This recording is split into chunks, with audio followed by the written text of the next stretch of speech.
Muito boa tarde a todos. Eu estou gravando essa aula, esse nosso encontro, esse nosso segundo encontro. Sejam muito bem-vindos. Eu sou a professora Cristiane Fontana. Nós teremos novamente a presença do professor Antônio Carlos. Muito obrigada, professor, novamente, por participar da nossa live, da nossa aula ao vivo. Vamos falar agora, gente, nesse encontro, sobre os conteúdos do segundo bimestre, né? Em breve vocês farão a prova na avaliação 2, então é importante que a gente reveja os pontos centrais da disciplina, que foram apresentados aí a partir da unidade de aprendizagem 9. Então, a ideia hoje é a gente trazer alguns conceitos centrais dessas UASs, né? Da 9 a 16, ok? São muitos temas, né? São muitos conteúdos, então, obviamente, nós fizemos escolhas, né? Trouxemos ali pontos centrais, inclusive, deixa eu ir para frente, passou aqui o slide para confirmar aqui, deu certo? Passou Ótimo. sim.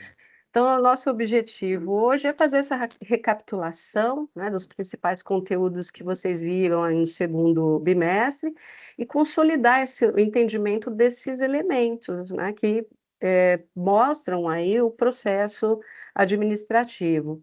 Lá no primeiro bimestre, nós falamos sobre as funções do administrador, né, falamos sobre os ambientes organizacionais, e hoje a gente vai entrar um pouco mais, né, em alguns desses temas, e temas, inclusive, que vocês voltarão a discutir em outras disciplinas, ok? Então, no finalzinho, no fechamento, eu falo disso, mas eu quero, então, dar início à nossa discussão. Nós vamos aqui fazer um bate-bola, né? Então, ora eu falo, ora o professor fala, enfim, para a gente poder, então, discutir um pouco de temas tão importantes, né? Vamos lá, vamos dar início? Vamos lá. Então, boa tarde a todos. Da minha parte, vou iniciar então falando sobre a visão do controlar, que é um dos itens do PODC, né, do Planejar, Organizar, Dirigir e Controlar. E na visão do controlar é aquele grupo sistemático de atividades, de tarefas que acabam sendo úteis para a verificação de um grau de sucesso obtido por uma determinada decisão, conforme o Souza e o Ferreira nos apresentam. Fazendo um complemento, uma visão desse processo, professora, pode passar para mim, por favor? Ótimo. Aqui não está passando o slide. Ah, nós temos um fluxo desse controlar, né? O que seria? Quando eu falo no processo de controlar, eu penso numa criação de padrões, ou que podem ser aqueles indicadores, aqueles pontos onde eu vou utilizar o controle, né? Como então fazer o controle de algo? Eu crio esses padrões, esses indicadores, e vou fazendo a coleta, a aquisição de informações. Após adquirir as informações, eu faço aquele comparativo, a comparação entre o planejado e aquilo realizado, né? Então, tenho aí como comparar. E quando eu verifico alguns pontos em divergência, ou em situações que não estão me levando para o tal objetivo, eu faço a famosa ação corretiva, lógico. Se eu estou vendo que algo está desviando, eu não vou me manter naquele caminho errado. Eu vou fazer as ações corretivas necessárias para poder novamente alinhar para o que eu pretendo. E esse alinhamento manda, né, demanda aí um novo replanejamento. Então, eu recomeço o ciclo do planejamento até chegar no ponto de novo controle. E, se necessário, repito quantas vezes for necessário para acertar. Perfeito. Então, dito isso, a gente está percebendo a importância do controle, né? Ele é um processo, né? A gente precisa cuidar disso. E a gente precisa cuidar disso porque a falta de controle pode gerar muitos problemas, muitos problemas. Um deles, né, a gente fala que é a questão do gerenciamento de conflitos, né? Que a gente discute, vou trazer até um exemplo para vocês, essa questão do conflito de interesses, mas como é que a gente resolve isso, né? Tem um assunto importante que é a governança corporativa, que se refere a um conjunto ali de regras que as empresas precisam traçar para poder assegurar que o comportamento ali dos seus executivos, dos seus gestores, enfim, se alinhe, esteja alinhado aos interesses dos acionistas, né? Então, a gente tem ali hoje nas organizações uma separação entre os acionistas e ali quem está gerenciando, né?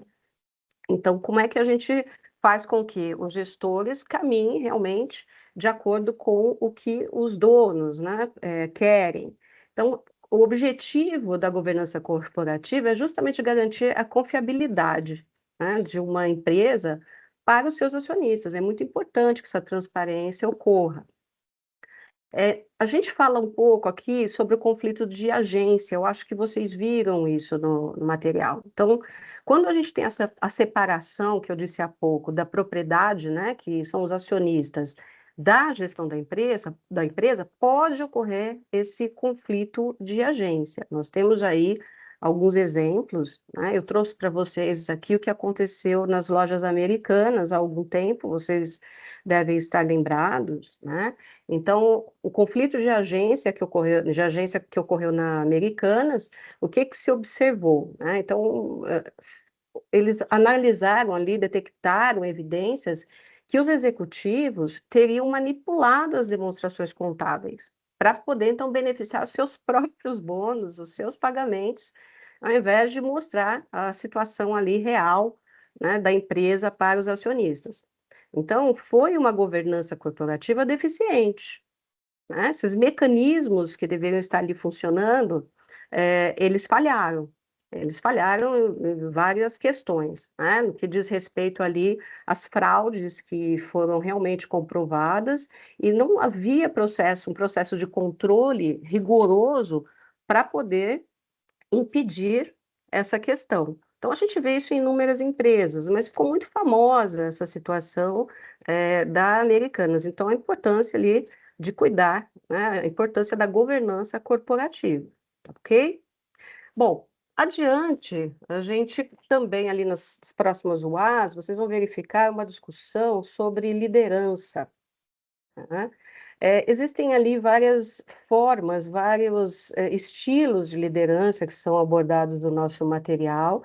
Lembrando que liderança se refere à influência, né? Persuasão, fazer com que as pessoas atinjam ali as metas determinadas e que elas façam isso por engajamento, não porque estão sendo forçadas, né? Então, é muito importante os estudos de liderança, né? Entender como é que os líderes se comportam, como eles precisam se comportar dependendo de certas situações, por exemplo, né? Então, os estudos, eles trazem aí, alguns deles, a questão da autoridade. Como é que o líder exerce a sua autoridade? O quanto ele divide essa autoridade com a sua equipe, né, com o seu liderado. Então, nós temos ali alguns estilos que a gente fala que são os estilos clássicos, né, de liderança. Nós temos o líder autocrata, vocês já ouviram falar muito disso, né? O líder autocrata, o líder democrata e o líder liberal. São características bem diferentes, né, entre eles. A gente está falando ali do líder autocrata, que é aquele que decide tudo sozinho, né? E vai só comunicar ali para a equipe as decisões que ele tomou, né? Nós temos o líder democrata, então o que que ele vai fazer? Antes de decidir, ele vai escutar todos, né? Ele vai ali compreender qual o pensamento, qual a visão da sua equipe, né?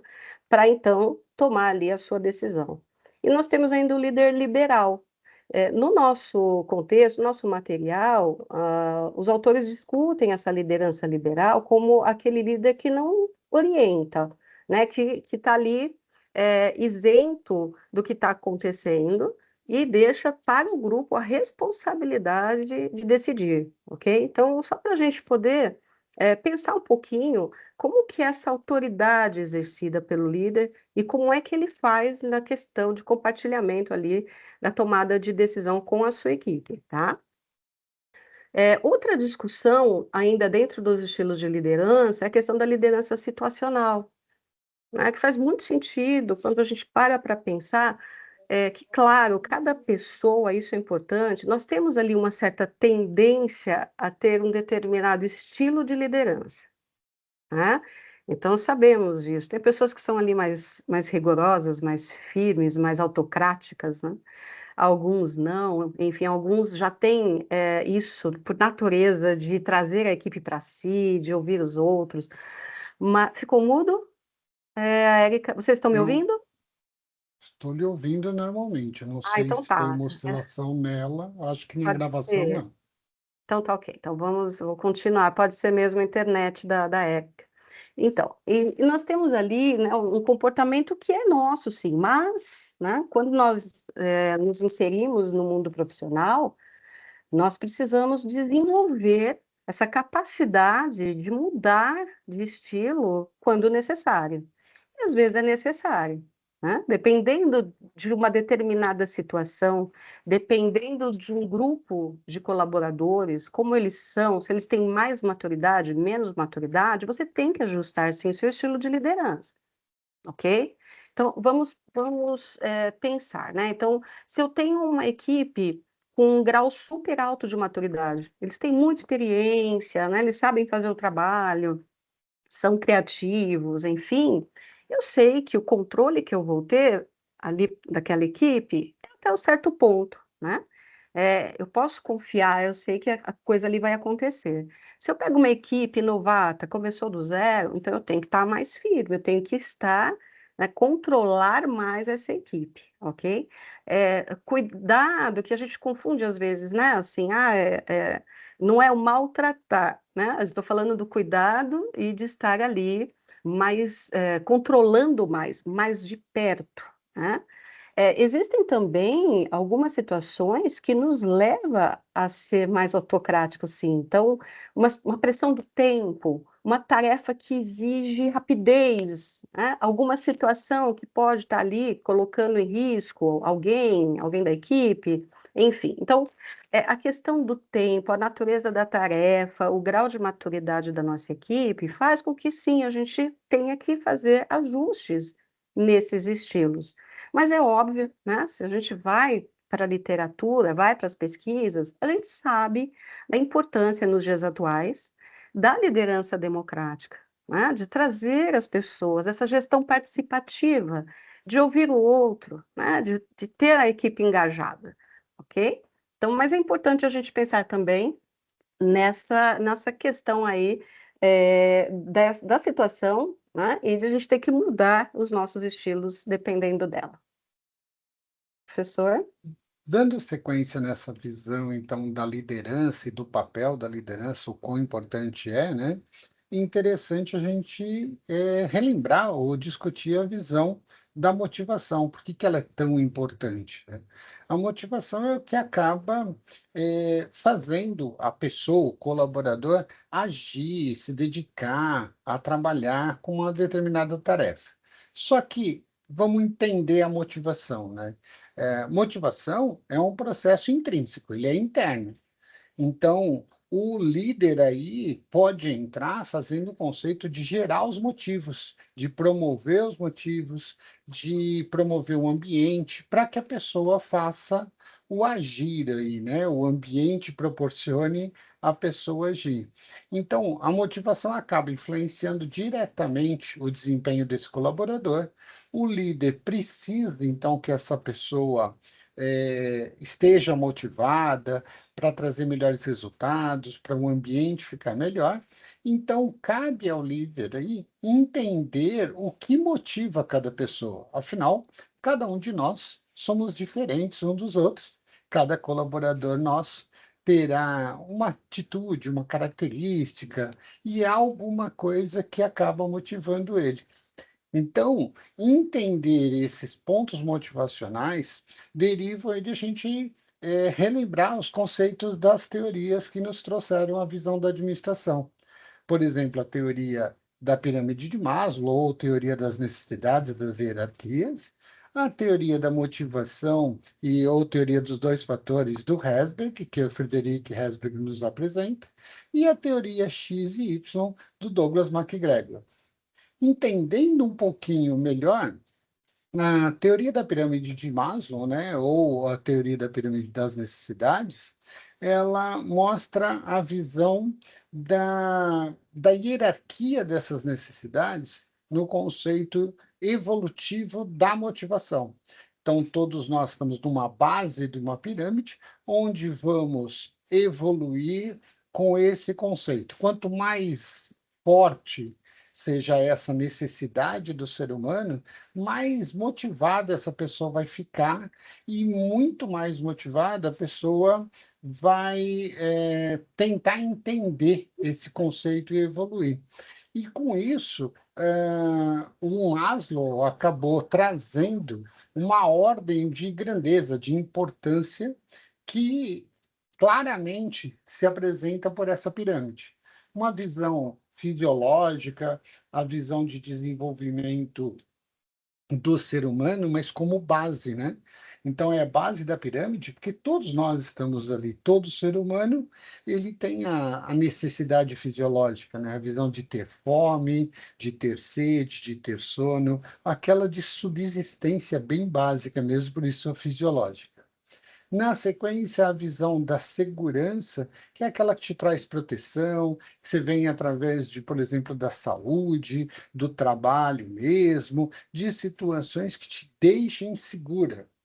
E com isso, a pessoa começa a fazer parte de grupos. Então, aí vem a necessidade social, que é a parte de ter relacionamentos, ter contatos, fazer parte de um grupo de pessoas. Nesse conceito, vem as visões de status ou de estima. Estima é a visão do ego, é a visão do orgulho, mas também é a visão de respeitar o outro e ser respeitado, querer ser reconhecido, querer ser valorizado dentro daquele grupo social que você estava trabalhando. E, por fim, você se sente tão seguro como o Maslow vem, né, com a grandeza dessa motivação, que você se sente autorrealizado e autossuficiente no sentido de satisfação dos seus desejos, das suas necessidades. Então, aí você tem a necessidade de autorrealização cumprida, porque você acaba buscando aquele desenvolvimento, buscando aquela evolução, total na pirâmide onde Maslow nos apresenta. Professor Professora, João, a Érica de novo falou de sim, mudo, vocês estão me ouvindo? sim, eu estou verificando, eu estou acompanhando aqui, aí ela vai assistir novamente. Ah, não, tudo bem. É, ela vai, eu vou Então, deixar gravado, tá bom? por Então tá, é favor, só passa fazer para mim. um. Faço sim, eu quero fazer Ah, um adendo, né, que eu acho bem lógico. interessante. Tem muitas empresas que montam os seus programas motivacionais, né, com base nessa hierarquia, e realmente a ideia é fazer um diagnóstico, né? Como é que a empresa está atendendo essas necessidades primárias, né? Então você vai ali na questão de descanso, né? Qual que é o período ali de descanso, a questão de lanches, de refeitório, né? Depois vai subindo, né? Como é que estão os equipamentos, oferece segurança, né? O clima oferece segurança, o clima organizacional, e assim vai subindo, né? Fazendo ali a questão social, né? Formando grupos, tem empresas que têm ali suas gincanas, né? Tem ali os seus happy hours, e assim vai subindo até ali realmente a questão da autorrealização, né? Fazer com que o colaborador sinta que dentro da organização ele pode se desenvolver, né? Então é bem interessante a gente ver a prática disso em muitas organizações. Professor, vou adiante, tá? Sem problemas. Então, e com isso, vem Herzberg e apresenta dentro desses conceitos, até que a gente acabou de explorar melhor aí com a pirâmide de Maslow, e demonstra a visão dos dois fatores.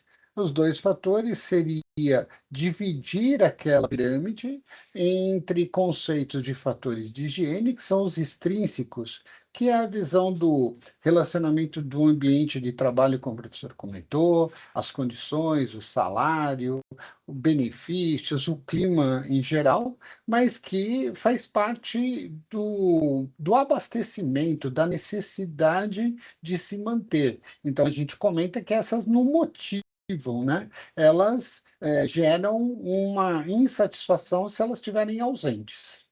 Agora, as intrínsecas, que são essas mais dos conceitos motivacionais, que estão dentro dos fatores motivacionais, estão ligados aí ao conteúdo do trabalho diretamente, ou seja, as responsabilidades que cada um tem, o reconhecimento dentro do trabalho, do desempenho que ele está realizando, o crescimento, a carreira, o valor da sua tarefa, né?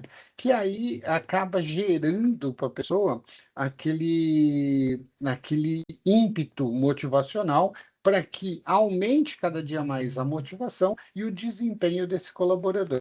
É aí que acaba mostrando claramente a visão das pessoas motivadas, o quanto ela acaba trazendo resultados melhores, né?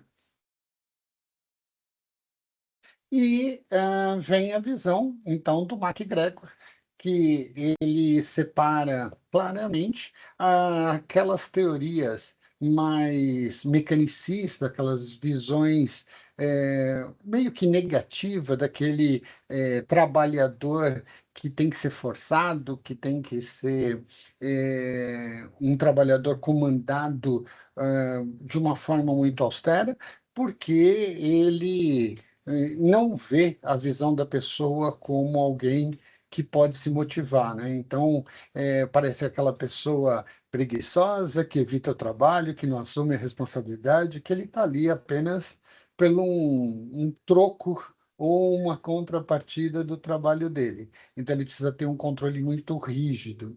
E, em contrapartida, e isso, logicamente, representando todas as teorias da visão X, né? E a teoria Y já é aquela visão positiva do colaborador, do ser humano, onde ele se envolve com o ambiente, onde ele está comprometido, onde ele tem a participação e acaba com isso, mostrando a sua criatividade, sendo criativo, sendo responsável, e já gera diretamente uma proatividade com as tarefas, com as atividades que ele está executando, né? Então, essa visão muito reflete a visão já de uma visão humanista, de uma visão de, de respeito e valorização do homem dentro das organizações. Ok. Houve Então, algum professor, comentário? é isso. Eu vou Sim. continuando, aí qualquer coisa a gente retoma, vai tirando as dúvidas, pode ser? O que que você Sim, acha? Né? tanto Que faz. aí Aí você depois fechamos ao você final? pode ser, acho que é melhor, aí a gente vai retornando, né? Ótimo, maravilha. Então tá bom. Bom, gente, a partir daí, é importante também a discussão sobre tomadas de decisão, né? A gente precisa ali estar muito fundamentada quando fala de tomada de decisão, e se esquece que também existe um processo para isso, né?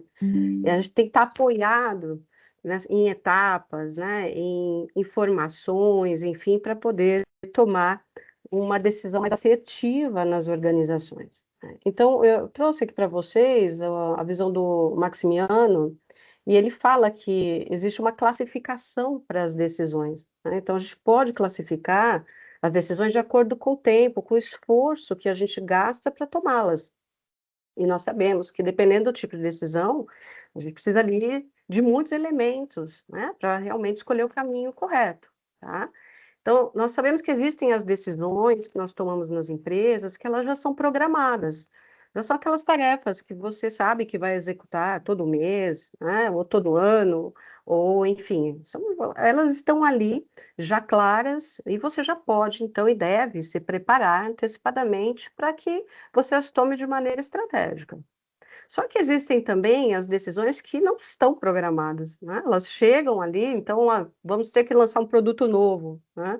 Vamos ter que tomar uma ação, corretiva de algum projeto que a gente foi ali acompanhando, né, foi controlando e não está funcionando, a gente tem que mudar o caminho, né? Ou entrou ali um novo concorrente, o que que nós precisamos fazer? Vamos tomar uma decisão rápida a respeito. Então, a gente precisa estar muito preparado, né, e entender que como processo, né, a gente tem que considerar ali os elementos que o compõem, né. Então pensa bem, tomar uma decisão, por exemplo, no nível estratégico, né, quando eu penso numa decisão no nível estratégico, eu estou pensando numa decisão para a organização como um todo.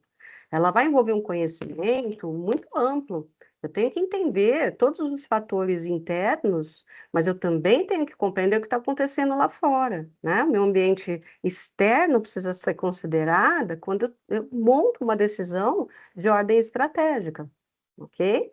Então, pensem no esforço, no tempo que é dedicado para esse tipo de tomada de decisão, né? Lembrando que nós temos as decisões táticas, que são aquelas que os setores vão tomar, né, depois que recebem ali o planejamento, né, as ações que a parte estratégica elaborou, e ainda nós temos a tomada de decisões operacionais, né, que quando chega ali em cada setor, a atuação propriamente dita. Então, assim, é muito importante a gente pensar que tipo de tomada de decisão eu preciso ter, né? Então, qual o esforço que eu preciso depositar nisso, para que a gente possa previamente planejá-la, né? E é também fundamental a gente pensar que as tomadas de decisão, elas precisam ser o mais racionais possíveis. E o que que isso significa? Estar baseado em dados, em informações, em fatos, né? Levantar tudo isso para que a gente possa realmente tomar a melhor decisão. Nós temos ali etapas do processo de tomada de decisão, vocês devem ter visto lá no nosso material, né. E traz, a importância da gente pensar nessas etapas, para não, passar por alguma delas, né, despercebido. Todas elas precisam ser ali bem pensadas, bem planejadas, enfim. Então, quando a gente pensa nessa questão, a gente inicia ali identificando um problema, né, a gente vai verificar ali reconhecendo que existe uma situação e que essa situação precisa ser resolvida, né. Então a primeira parte, isso tem que estar muito claro para nós. Em seguida, a gente vai começar a pensar, junto com, né, recebendo dados e informações, que alternativas eu tenho para poder resolver essa situação, esse problema identificado. Então é a hora que eu vou enumerando as alternativas. "Ah, posso fazer isso, poderia ir por esse caminho, talvez esse aqui seja melhor", né. Até que a gente vai pegar tudo isso, né, todo esse material, todas essas informações e selecionar a melhor alternativa. A gente começa a comparar cada uma e fala: "Não, essa aqui é que vai dar certo", né. E finalmente, então, é a hora da implementação do que você escolheu. Colocar em prática o que foi decidido e, é claro, né, sempre fazer avaliação dos resultados da sua decisão. Parece simples, gente, mas muitas pessoas pulam essas etapas, né. "Ah, não, eu já fiz, já tomei a decisão, pode fazer aí que vai dar tudo certo", esquece, por exemplo, de avaliar resultados, né, que é tão importante. Então, essas questões precisam ser vistas, precisam estar ali explicitadas e muito claras para vocês, para que vocês não passem despercebido aí por algum momento, né. Quantas decisões são tomadas sem dados suficientes, sem informações suficientes, né. A gente tem que tomar cuidado também com o que afeta essas tomadas de decisão, ok. Então as emoções, você está muito nervoso, será que é o momento de tomar uma decisão? Isso pode afetar a sua decisão, né. Então existem elementos que também precisam ser observados quando a gente fala de tomada de decisão, ok? Professor, Vamos lá. comunicação, assunto Sim, sim. importante, né, professor?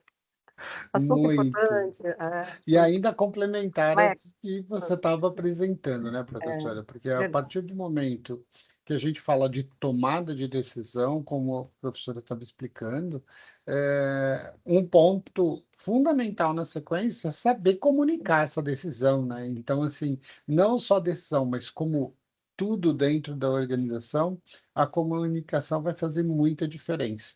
Então, desde as tomadas de decisões, as definições dos objetivos, quando a comunicação for falha, né, quando ela estiver aí criando os seus ruídos, as suas barreiras, você vai ter grandes problemas nas organizações. Então, é sempre importante pensar bem no uso da comunicação, né, na forma de se comunicar, fazendo uma comunicação sempre que o líder, por exemplo, como a gente vem trabalhando e desenvolvendo agora a visão dele, orientar claramente, influenciar muitas pessoas, fazer essa passagem dessas informações que foram levantadas, como foi explicado agora, de uma forma adequada, de uma forma clara, que a velocidade esteja adequada, e aí a velocidade aqui não é a situação de você ser rápido demais, pelo contrário, né? É fazer no tempo certo, né? Fazer na visão precisa. Ela tem que ser rápida, ela tem que ser clara, mas numa visão que atenta à necessidade. Então, é fazer uma comunicação interna que corresponda ao momento. Ah, lógico que você não vai fazer algo lento demais para algo que é mais urgente, que é algo mais necessário, e o contrário é verdadeiro. Não adianta você colocar pressão, querer ser rápido, só que a comunicação sair truncada. Então, se a pessoa não sabe executar, ela vai executar mal feito, vai ter falhas, e aquela comunicação falha interna certamente vai gerar falhas externas, porque aquilo que foi gerado internamente, quando for mostrado para fora, né, ele vai também continuar, é cíclico, né? Ele vai passar aquela visão também de falhas. E a verdade também ainda se reflete na visão dos resultados desse trabalho. Quando você faz qualquer atividade, qualquer ação, você precisa coletar essas informações. E entender essa comunicação de fora para dentro, né? Trazer o feedback correto, como foi, de qual é a mensagem, qual é o canal, isso vai fazer toda a diferença. E acho que um ponto crucial dentro da visão das ferramentas da comunicação como uma ferramenta estratégica é a situação do escutar e do ouvir, né? Muitas vezes fica naquela situação do eu estou ouvindo ou eu estou escutando, mas não fica claro o real sentido disso. Então é aquilo, se você está ouvindo, mas não está dando a determinada atenção, determinado respeito àquilo e a importância, você vai faltar com a compreensão. Então, você não está ouvindo direito, você não está acompanhando, você está apenas sendo um espectador daquela comunicação. Então, aí você não consegue se comprometer, e muitos dos erros acontecem nessa falta da compreensão da mensagem, né? Eu estou fazendo várias coisas, a gente vive num mundo corrido, então muitas falhas depois ficam observadas porque alguém disse: Olha, mas eu te falei tudo isso. E aí a pessoa diz: Não, mas eu não entendi, eu não vi por aí, ou você não falou, mas foi a falta de atenção, né? Ah, trazendo um exemplo, então imagina uma startup de serviços digitais que investe nessa cultura de feedback constante após um ciclo de projeto. Então, ela garante com isso uma clareza aí da comunicação, da visão da diretoria, dos objetivos estratégicos para mensurar em tempo real e corrigir. Então, ela recebe a mensagem, analisa e corrige se necessário, que está envolvido, inclusive, o controle que nós falamos já na aula de hoje. E aí, com isso, evita essa quebra, né? A ruptura aí da comunicação e que também, muitas vezes, quando existe essa quebra, confunde com uma falta de engajamento de algumas pessoas. Então, por que vem essa confusão?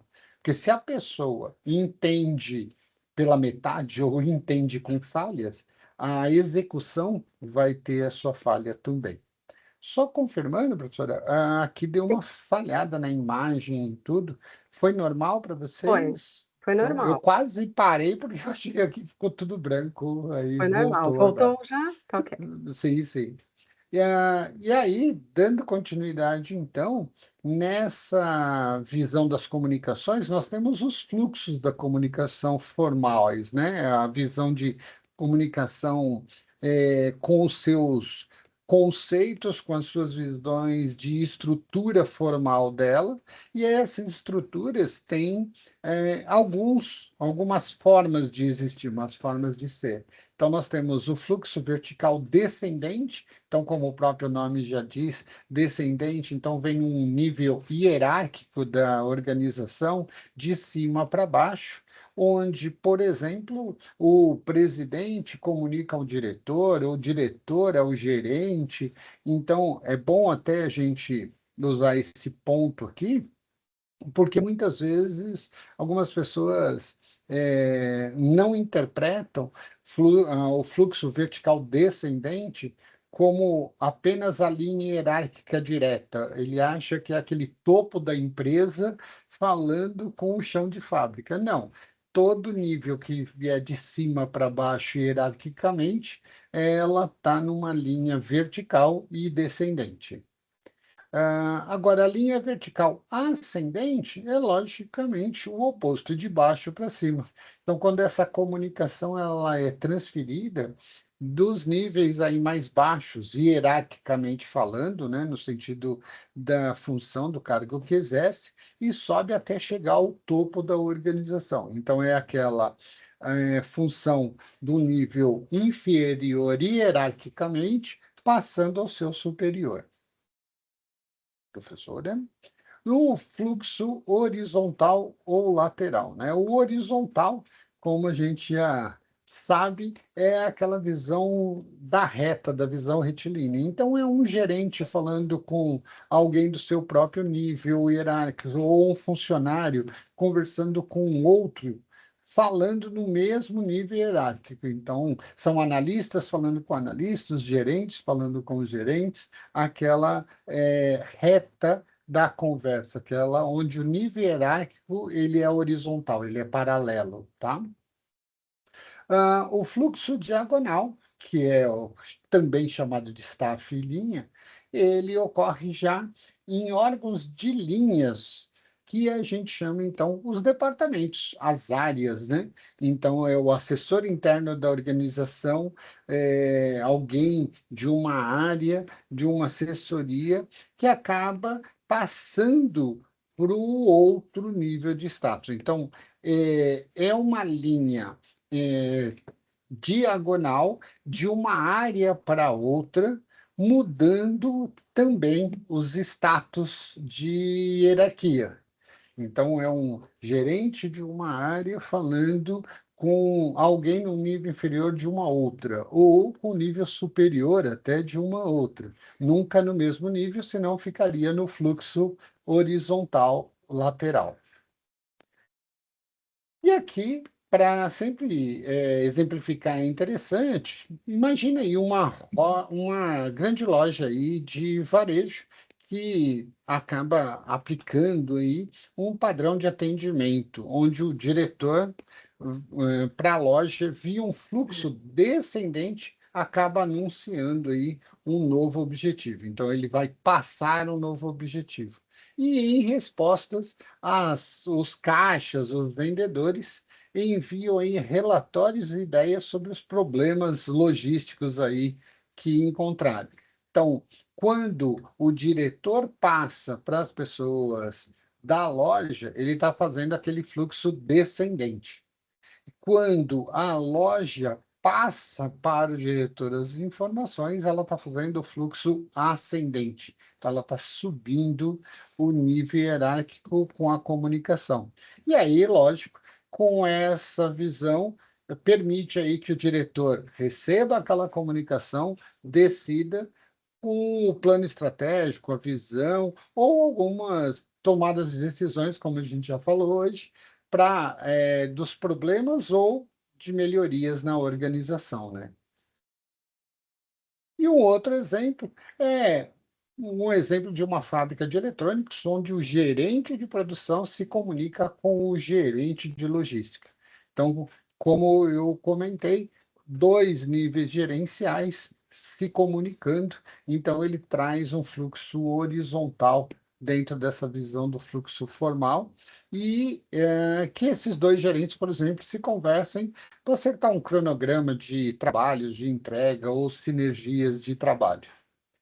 E, ao mesmo tempo, o gerente de produção acaba consultando um advogado interno, fazendo um fluxo diagonal. Então, ele é um gerente da área de produção e ele está falando com um outro staff, com outro processo em diagonal, que eles não têm uma ligação direta e hierárquica, estão em áreas, em setores diferentes. Então, acaba tendo essa comunicação diagonal, que é essa visão de um buscar, por exemplo, a informação sobre as normas de segurança ou de uso dos equipamentos para um aconselhamento. Então, é essa visão do diagonal e de staff sendo registrada dentro desse, vamos dizer, desse processo do exemplo da comunicação aqui.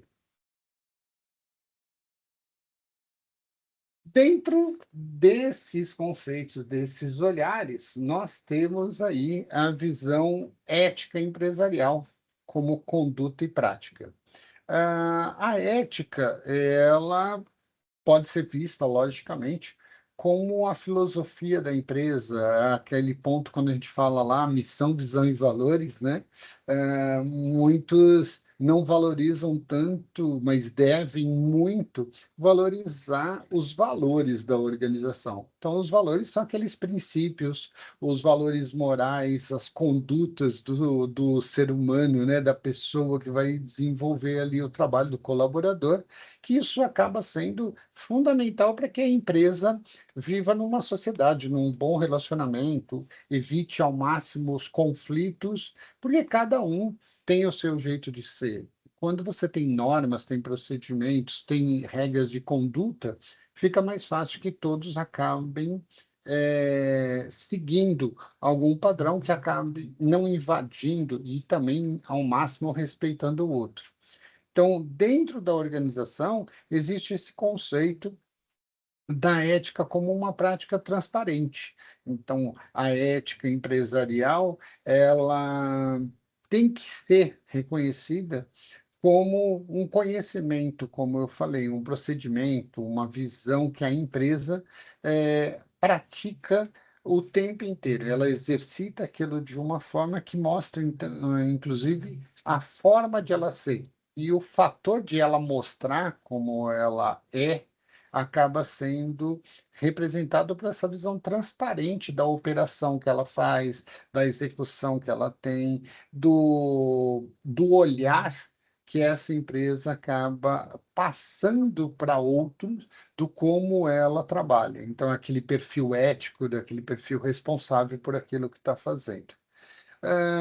Um exemplo aqui, a gente pode trazer, por exemplo, uma fábrica de alimentos que divulga claramente, publicamente aí, todos os seus resultados, suas inspeções de qualidade, incluindo aí seus eventuais problemas, porque todos nós podemos ter num processo alguma variação, algum probleminha, e aí mostrando como eles foram corrigidos, que eles foram corrigidos, e aí sendo transparente, sendo ético na visão que ele está respeitando a legislação, que ele está seguindo um processo. E aí, de novo, como eu comentei, muitos são os problemas que podem ocorrer dentro da empresa. A partir do momento que você demonstra isso de uma forma clara, você acaba representando isso e uma imagem da sua empresa, do seu negócio. E dentro disso, quando você fala dentro de uma organização, seguir todos esses conceitos, sendo todas essas normas, principalmente quanto maior a empresa, mais pessoas tem, quanto mais pessoas têm, mais crenças, ideias, valores, criação, educação de cada um, ter um código de conduta, né, ter o código de ética como um processo orientador é fundamental, porque aí esse código de ética ele vai determinar para as pessoas o como é o comportamento esperado, o como aquilo deve funcionar, mais ou menos aqueles processos do que pode e o que não pode, dentro do que a empresa entende. Não é uma regra para dizer, não, eu estou mandando no que está fazendo, mas é determinando os limites, né? E aí vai um exemplo, por exemplo, uma empresa de software que cria um código de ética que acaba incluindo normas específicas do uso de dados de cliente. Hoje nós temos a LGPD, que é a Lei Geral de Proteção de Dados, que a empresa tem que respeitar muitos dos dados, das informações. Quer dizer, se não tiver dentro do código de ética como trabalhar aqueles dados, qual é o comportamento, como eles podem ser trabalhados, desenvolvidos, até comunicados de uma área para outra, como é que os gestores e os colaboradores da empresa vão saber? E quando não sabe, corre um grande risco de isso gerar um grande problema para a empresa e para as pessoas que estão trabalhando aquilo, principalmente quando a gente está falando de dados aí, que são informações sensíveis. Então, é importante que o código de ética já é o norteador, né? Aquele direcionamento adequado para que isso funcione. Dentro desse complemento de um olhar ético dentro da organização, é legal a gente falar da visão da responsabilidade social, que tem dentro do seu conceito de princípio a ética, né? E o resultado aí dessas relações humanas com a sociedade. Não adianta nada a empresa desenvolver conceitos que não valorize, que não respeite a sociedade, que não vise aí o bem-estar e o desenvolvimento social. Então, a responsabilidade social, ela tem esse princípio de interagir com a sociedade de uma forma que ela entenda, né, o quanto ela influencia e quanto ela é influenciada pelo ambiente que ela atua. Então, captar as informações, entender as informações que o mercado demanda, que a sociedade precisa, e aí você gerar dentro dos seus recursos decisões que impactem da menor forma ou não impactem a qualidade de vida da comunidade, da sociedade, que façam um trabalho com uma responsabilidade como um princípio dentro dos seus conceitos, vai fazer que a empresa atue aí de uma forma respeitada pela sociedade. Então, um exemplo aqui, por exemplo, pode ser dito como uma mineradora que atua sob a tutela da sociedade, fazendo um trabalho. Então, a comunidade local espera que a empresa utilize esses seus recursos, né, como a água, o solo, porque ela está trabalhando o tempo inteiro na captação desses materiais e envolvendo com muita responsabilidade. Não contaminando, não gerando um detrito que acabe com a qualidade de vida daquela região, daquela sociedade. Professora? Alterei. E dentro. Apareceu? Sim, Apareceu? Ah, tá. apareceu. E dentro desse conceito, então, falando nas visões da responsabilidade social, que a Venato nos traz aí dois modelos, o modelo stakeholder e o modelo shareholder.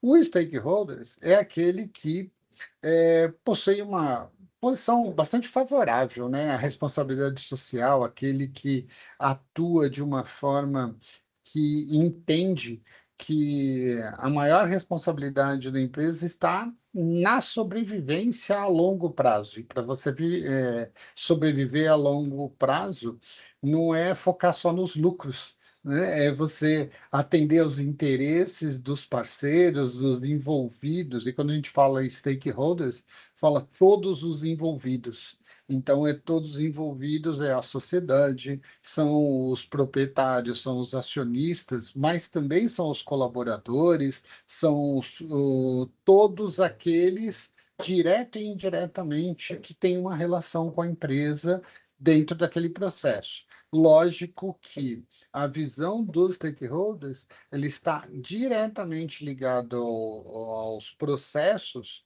e aquelas comunidades envolvidas. E comunidade não como uma sociedade local, mas sim com todos os órgãos, membros envolvidos naquele processo.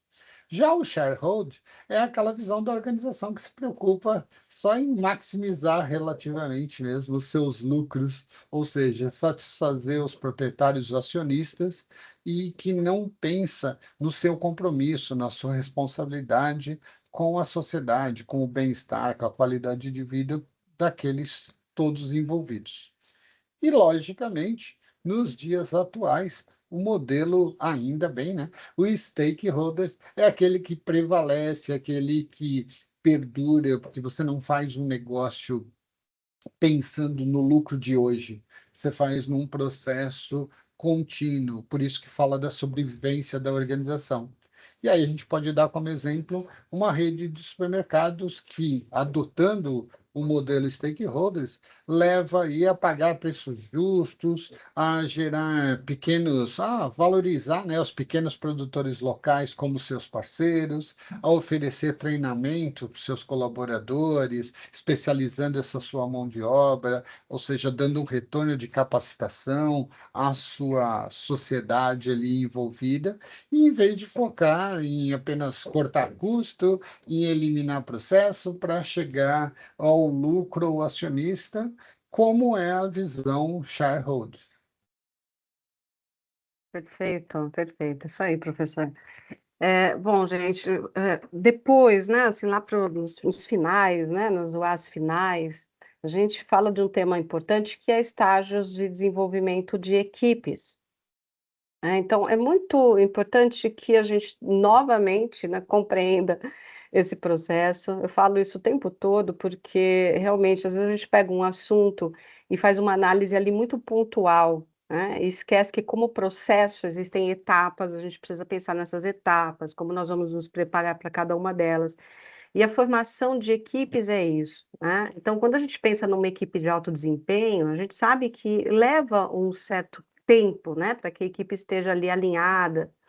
E tem muitos gestores que não percebem isso, não compreendem isso, e acabam não se desenvolvendo para trabalhar essa equipe adequadamente, né? Porque dependendo do estágio que ela está, a gente percebe determinados comportamentos, tá?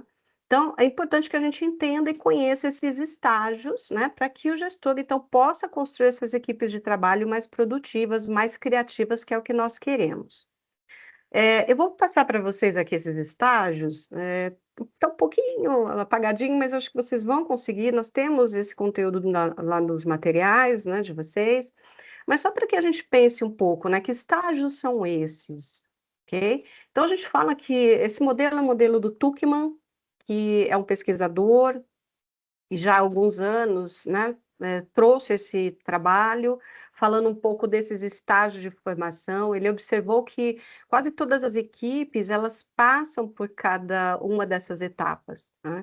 Então, assim, a primeira etapa é quando a equipe se forma, né. Então, é um momento de muita incerteza. Lembre eu acho que dá para vocês se lembrarem quando iniciaram em alguma empresa, né. Então, a gente quer ali tentar compreender o que se espera da gente, nem sempre está muito claro, não é isso? Você não conhece as pessoas que você vai trabalhar, enfim. Então, é um momento ali delicado, né, na hora que esse grupo começa ali a trabalhar junto, que a gente fala que é a formação. Existe um segundo momento, né, da formação de equipes que a gente chama de agitação. Existem outros nomes, vocês vão verificar, né, nas leituras que fizerem extra material, que existem outros nomes, mas a ideia, o princípio das etapas é a mesma, tá? É o mesmo, ok? Então, o que que é a agitação, esse segundo momento? É quando a gente começa a observar mais conflitos na equipe, né? Então, é um momento que a gente quer tentar esclarecer qual o papel da gente ali na equipe. E dá conflito, né? Porque tem uma pessoa que tem uma liderança ali meio que natural, às vezes não é uma liderança formal, né? Ele não é o líder oficial daquela equipe, mas ele se sobressai, né? Alguns às vezes não têm, né, a acessibilidade, a percepção de olhar o outro, de trabalhar com outros membros, né? Alguns acabam ali, às vezes, se mostrando mais acomodados, enfim. Isso vai realmente ali trazendo, gerando conflitos, às vezes alguns desentendimentos. É quando a equipe começa ali a se conhecer, né? Então, é comum que isso ocorra. A terceira etapa, o terceiro estágio, a gente chama de normatização, né? Então, nesse momento, você já conheceu o pessoal, você já entendeu o teu papel, você já sabe o que espera de você, né?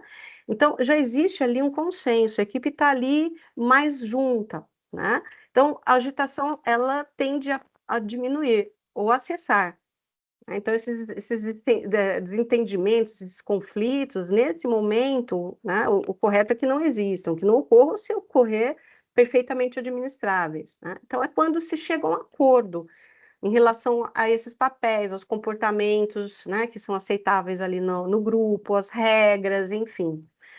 Ainda, quando a gente continua nessa fase, a gente entra ali na execução, e a execução é a hora que a equipe está super alinhada, já se conhece, já sabe o que tem que fazer, já está trabalhando focada no objetivo, né? Eu até coloquei aqui que a equipe se concentra ali na solução realmente dos problemas da organização, né? Então, ali já está, os conflitos, ali os problemas quase não ocorrem, né? E porque a equipe está ali focada no objetivo, no atingimento do objetivo. E, por fim, nós temos o encerramento, dependendo do tipo de trabalho, né? Às vezes se trabalha por projetos, isso hoje é muito comum, né? Uma equipe se reunir para trabalhar num projeto específico, ou a empresa trazer pessoas de departamentos diferentes para um determinado projeto, e aí chega o fim, né, dessa equipe, a hora que ela se dissolve, enfim. Então, quando a gente consegue perceber, né, esses estágios, nós, como gestores, nos preparamos melhor, né? Nós sabemos que existem alguns comportamentos que são comuns e a gente está preparado para gerenciar possíveis conflitos, né? Para poder estar preparado realmente nesse primeiro momento, né? Por exemplo, em que a equipe está sendo formada, e que há incerteza, há estresse. Então, peraí, eu sei que as pessoas vão ter muitas dúvidas, vão falar, deixa eu estar preparado para ouvir, né? Deixa eu estar ali com a minha escutativa, né? Aí, depois, na época quando chegam os conflitos aqui, no segundo momento, na agitação, né? Então é importante, é claro que conflito de ideias, ele é importante, se bem gerenciado. Então é o momento que o gestor vai falar, não, pode discordar, enfim, pode expressar sua opinião, né? Mas desde que venha a contribuir com o trabalho, né? Para atingir, então, os objetivos. E aí o gestor vai ali gerenciar isso, né? Para minimizar esses conflitos, né? Para aproveitar essas ideias diferentes também que estão chegando. Então, existe um papel do gestor em cada um desses estágios, ele precisa conhecê-los, ele precisa entender que é comum, mas que os estágios precisam ser gerenciados, ok? Vamos ver um exemplo de cada um desses estágios numa situação específica, né? Então, olha lá, formação, que é o primeiro estágio. Vamos pensar numa empresa que está montando uma equipe, né, que tem ali representantes da área de TI, RH, de operações, para então implementar ali um projeto, né, um sistema ali interno. Então, esse comecinho ali, todos se apresentam, tentam entender as suas responsabilidades. Então, o líder precisa incentivar isso, né? Que as pessoas se conheçam realmente, né? Que essas expectativas comecem ali a ser colocadas na mesa, enfim. A agitação, que é essa segunda etapa, esse segundo estágio. Então, nas primeiras reuniões surgem conflitos, né? Pode surgir conflitos. TI quer mais tempo para testes, enquanto operações pressiona por rapidez. Então, há discussões sobre prioridades e tarefas. Novamente, o papel do líder para poder mediar, né? Fazer com que esses conflitos, né, não saiam do controle. Eles precisam acontecer para que se chegue na melhor ideia, mas de uma forma ali, né, mediada, ok? Espera aí, gente, só um momentinho que eu estou com um probleminha que acho que é a internet, mas tá voltando. Para vocês está ok? Estão me ouvindo? Tá ok, tá normal. Para mim deu uma variada. Depois nós temos a normatização, que é quando a equipe define as regras ali claramente. Então já se sabe ali o cronograma, né, os responsáveis ali por cada etapa do projeto, as reuniões vão acontecer semanais para que se alinhem essas etapas, enfim. Então é o momento em que a comunicação tem ali uma melhora, e aí tende, né, os conflitos a diminuírem. Nós temos aí finalmente a execução, né, que é quando a equipe está ali super alinhada, trabalhando de uma forma integrada, enfim, é o momento que a gente tem ali de maior desempenho da equipe, né? Então os problemas são resolvidos mais rapidamente, a gente já sabe, o papel de cada um está muito claro, tudo isso, né? E aí cada membro tem mais autonomia para atuação. Então, isso realmente facilita muito esse desempenho. E, por fim, o encerramento. Nesse caso, né, que é um projeto específico, o sistema é implementado, implantado ali com sucesso, e os resultados são apresentados pela equipe, enfim, os aprendizados devem ser registrados, né? Então, olha que interessante, a gente tem como gestor, perceber cada estágio e nos preparar, né, para verificar como a gente atua em cada um desses momentos. Ó, no finalzinho aí, né, das nossas discussões na disciplina, vocês viram ali a nova administração, né? Existem ali uma série de princípios, né, de ideias que a gente observa que é realmente um sinal desses tempos contemporâneos. E que bom que é assim, né? A gente tinha ali no passado a visão mecanicista, né, as teorias que sustentavam ali a administração, lá atrás, que vocês viram lá nas UAs, a OA2, né, que fala ali dessa estrutura OA2, OA3, 4, a estrutura mecanicista, né, a estrutura orgânica, a visão do Taylor nessa questão mecanicista, e depois ali a mudança para um olhar mais humano, né? E hoje a gente percebe que as empresas abraçaram tudo isso. A nossa conversa hoje girou muito em torno disso, né? Nós falamos aí que as empresas hoje se preocupam com a motivação do colaborador, né? A gente falou da importância de estudar a liderança, a questão da comunicação, de cuidar da comunicação, né? De ter uma comunicação mais transparente, mais estratégica, de perceber que existem fluxos dentro das organizações que precisam ser pensados, né, trabalhados. Falamos sobre responsabilidade social, ética, enfim, são os novos tempos, né? É a nova administração. Então, são muitos ali itens que são colocados, mas vale a gente pensar um pouquinho nesse afastamento do modelo mecanicista, do excesso, né, de controle. Nós falamos aqui sobre controle, é importante que se tenha, né? Mas é um controle com responsabilidade, é um controle que dá autonomia às pessoas, né? Porque a gente prepara as pessoas nos tempos atuais, né? Nós precisamos prepará-las para que elas possam, então, se desempenhar da melhor maneira possível, né? Com responsabilidade. Então, a gente tem esse foco hoje para um modelo mais voltado às pessoas, e que bom, né? Então, ele reconhece o ser humano aí como um ser humano completo, e isso também é outra discussão que nós temos. No passado, a gente pensava, né, nas pessoas, vamos trabalhar e deixe os problemas ali para fora, né? Não levem os seus problemas para dentro das organizações, né? E a gente já percebe que não é bem assim, né? Quem é que consegue ir para o trabalho, deixar o filho doente em casa e chegar no trabalho e esquecer, né? Isso não existe, né? Quem é que tem problemas, às vezes, sérios de saúde, ou com o familiar, ou com ele mesmo, enfim, vícios e tantas questões que envolvem a complexidade das pessoas, né? De trabalhar, de lidar com pessoas, né? E como a gente vai falar que isso não chega na empresa, né? Então, a gente quebrou esse conceito, né? E já sabe que as pessoas elas precisam ser vistas de forma integral, não é isso? Elas têm ali várias maneiras, né? Várias questões que são importantes para ela e que devem ser consideradas sim, porque isso vai ter impacto organizacional. Então, eu quero falar para vocês primeiro sobre o homem como um ser completo, um ser holístico, né? Então, a empresa ela passa a se preocupar com o seu funcionário como um todo, né? Ela começa a entender que ele é um indivíduo, né, e que tem várias necessidades, não só aquela partezinha da empresa, né, existem outras necessidades e que se a empresa puder, ela vai atender de alguma maneira, em algum grau. A gente vê muitos programas hoje voltados aos colaboradores, vocês sabem disso, né? Voltados à família, por exemplo, né?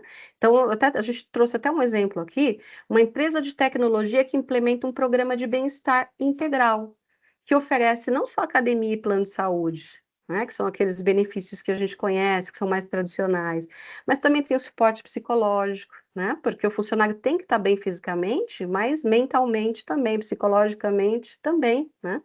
Financeiro, tem empresas que dão apoio financeiro em casos ali, né, mais de necessidade, que parcela, que enfim, tem cooperativas dentro de certas organizações, né, que acabam auxiliando essa parte, enfim.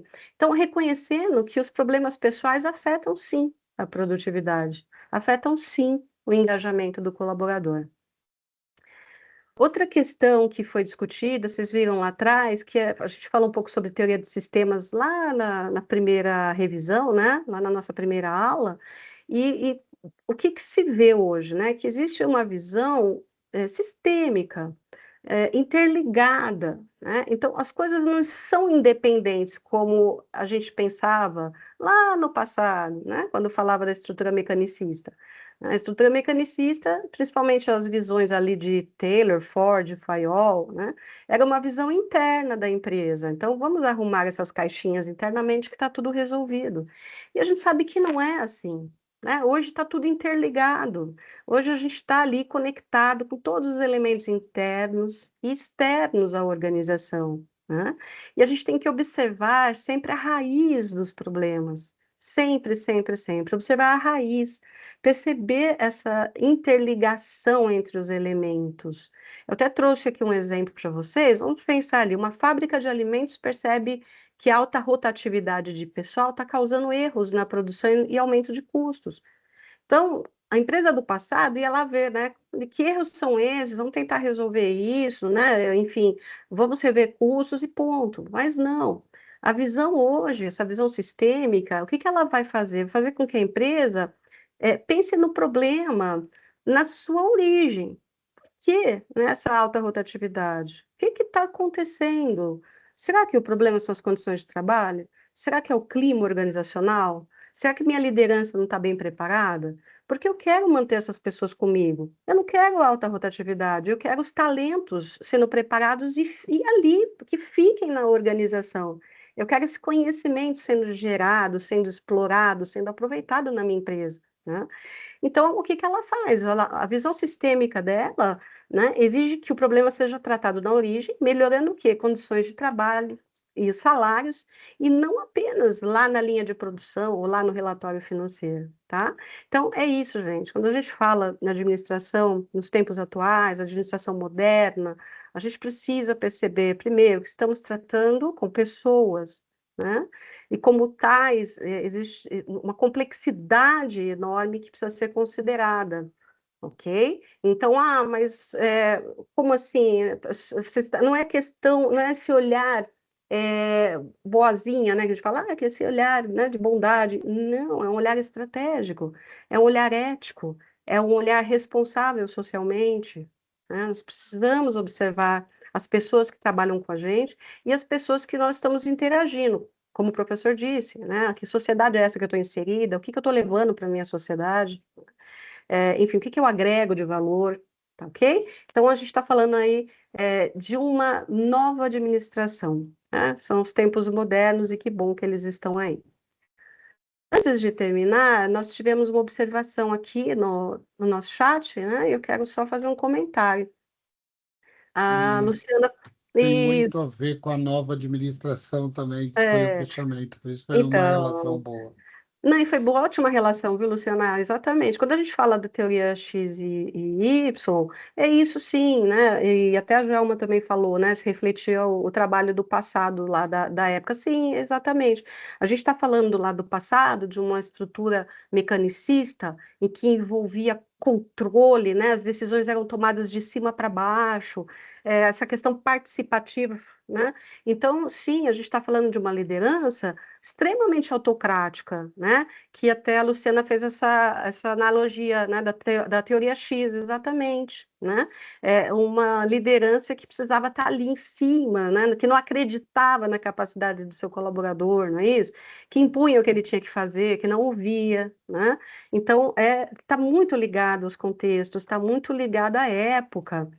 E é o que eu estou trazendo agora, né? Quando a gente pensa em liderança nos dias atuais, já não cabe mais isso. É claro que, por vezes, como eu disse para vocês, vai ter uma situação ou outra que a gente vai ter que ser um pouco mais firme, controlar um pouco mais, mas a gente percebe que as pessoas cada vez mais, né, precisam ser preparadas para que se engajem no trabalho, né? Para que sejam criativas, inovadoras, pensem fora da caixinha, porque cada vez mais, gente, a gente precisa fazer melhor com menos, né? Com menos recursos financeiros, com menos pessoas, enfim.